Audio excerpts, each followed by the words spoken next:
আজকের রেসিপি ছানার বড়ার ডালনা, সম্পূর্ণ নিরামিষ। এই রেসিপিটি যারা নিত্য নিরামিষ খান তাদের জন্য তো রইলই, এবং নিরামিষ দিনগুলোতে কি রান্না করবেন ভেবে পান না তাদের জন্য রইল এই রেসিপিটি। ছানার বড়ার ডালনা অনেকে অনেকভাবে করেন, আমি ঠিক যেভাবে করি সেই রেসিপিটি আপনাদের সঙ্গে শেয়ার করছি। ছানার বড়ার ডালনা করার জন্য আমি প্রথমে ছানাটা করে নেব। এখানে আমি 1 লিটারের মতো দুধ নিয়েছি। দুধটা আমি ভিনিগার দিয়ে ফাটিয়ে নেব। আপনি এটা কিন্তু লেবু দিয়েও ছানাটা করে নিতে পারেন। ভিনিগারটা শুধুমাত্র দেব না, এর সঙ্গে অর্ধেক জল অর্ধেক ভিনিগার দেব। ছানাটা আমার ফেটে গেছে, এবার একটি কাপড়ে ঢেলে নেব। অল্প ঠান্ডা জল দেব, এতে ছানা যে প্রসেসিং সেটা বন্ধ হয়ে যাবে। ভালো করে টাইট করে বেঁধে আমি পাটা চাপা দিয়ে রেখে দেব। রান্নাটি করার জন্য আমি বড় করে আলু বানিয়ে নিয়েছি, একটু লম্বা লম্বা করেই বানিয়ে নেব।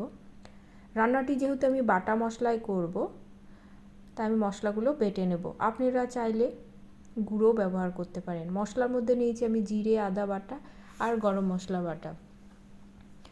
এবার ছানাটা আমি একটি থালে ঢেলে নেব। ছানাটা কিন্তু আমার বেশ ঠান্ডা হয়ে গেছে। ছানার বড়া করার জন্য ছানাটাকে আমি পাত্রে নিয়ে একটু ভেঙে নেব। দিয়ে দেব স্বাদ অনুসারে নুন, 1 চিমটি হলুদ, ঝালের গুঁড়ো এবং অল্প পরিমাণে চিনি।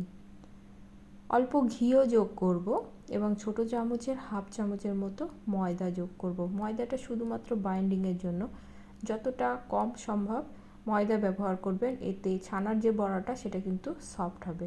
ছানাটা ভালো করে মাখতে হবে। এই যে হাতের তালুর সাহায্যে একটু ভালো করে মথে নিতে হবে। যত ভালোভাবে মাখা যাবে ছানাটা কিন্তু তত মসৃণ হবে এবং তত সফট হবে। ছানাটা আমার এভাবে মাখা 7 থেকে 10 মিনিটের মতো হয়ে গেছে। এবার হাতের তালুতে অল্প ঘি মাখিয়ে নেব, নিয়ে ছোট ছোট বলের আকারে গড়ে নেব।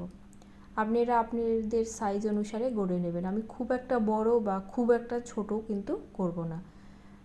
আমার সবগুলো বল গড়া হয়ে গেছে। এবার আমি বড়াগুলো ভেজে নেব। আমি রান্নাটি যেহেতু সর্ষের তেলে করছি, তেলটা গরম করে বড়াটা দিয়ে দেব। দুপিটি বেশ লাল লাল করে ভেজে নেব। বড়াগুলো আমার ভাজা হয়ে গেছে। এবার ওই তেলেই ফোড়নে দেব তেজপাতা এবং গোটা জিরে। এখানে আপনারা চাইলে গোটা গরম মশলাও ফোড়ন দিতে পারেন। আমি যেহেতু বাটা মশলা দেব সেই জন্য আমি কিন্তু আর ফোড়ন দেব না। লম্বা করে কেটে রাখা আলুটাও দিয়ে দেব। আলুটা যখন রং ধরবে তখন একটি বড় মাপের টমেটো, সেটাও আমি লম্বা লম্বা করে বানিয়ে নিয়েছিলাম, সেটা দিয়ে দেব। বেটে রাখা মশলাটাও যোগ করব, অল্প জল দেব। জল দিয়ে মশলাটা ভালো করে কষিয়ে নেব। মশলা যত ভালোভাবে কষানো যাবে স্বাভাবিকভাবে রান্নার টেস্টটাও কিন্তু ততই বেড়ে যায়। দিয়ে দেব পরিমাণ মতো হলুদ আর দিয়ে দেব ঝাল লঙ্কার গুঁড়ো। লঙ্কাটা আপনারা আপনাদের টেস্ট অনুসারে যোগ করবেন। এখানে আপনারা চাইলে কাঁচা লঙ্কা বাটাও যোগ করতে পারেন বা কাশ্মীরি লঙ্কা গুঁড়ো যোগ করতে পারেন। আমি কিন্তু আজকে কাশ্মীরি লঙ্কা গুঁড়ো দেব না। মশলাটা আমার কষানো হয়ে গেছে, একটা সুগন্ধ বের হচ্ছে। দিয়ে দেব জল। জলের পরিমাণটা একটু বেশি দেব, যেহেতু এই নিরামিষ রান্নাটাতে একটু ঝোলঝোলি ভালো লাগে। স্বাদ অনুসারে দিয়ে দেব নুন আর দিয়ে দেব চিনি। ঢাকা দিয়ে আলুটা সেদ্ধ হতে দেব। আলুটা কিন্তু আমার সেদ্ধ হয়ে গেছে, ঝোলটাও ভালোভাবে ফুটে গেছে। এবার ভেজে রাখা ছানার বড়াটা আমি দিয়ে দেব। 3 থেকে 4টে কাঁচা লঙ্কা চিড়ে যোগ করব। আবারও ঢাকা দিয়ে 5 মিনিটের মতো রান্না করে নেব। 5 মিনিট পরে ঢাকা খুলে দেখে নেব। দেখুন আমার ছানার বলগুলো কতটা বড় হয়েছে।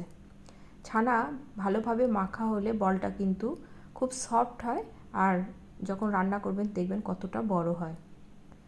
আমার ঝোলটা কিন্তু প্রায় হয়ে গেছে, একটু ঝোলঝোলি নামাবো, আর এটা ঝোলঝোলি ভালো লাগে। বেটে রাখা গরম মশলাটাও দিয়ে দেব আর দিয়ে দেব 1 চামচের মতো ঘি। ঢাকা দিয়ে 1 মিনিট রেখে দেব।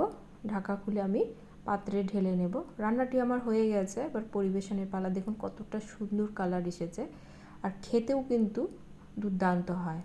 রেসিপিটি ভালো লাগলে কমেন্টে আমাকে জানাবেন। আজ তাহলে এই পর্যন্ত। সকলে ভালো থাকবেন। ধন্যবাদ।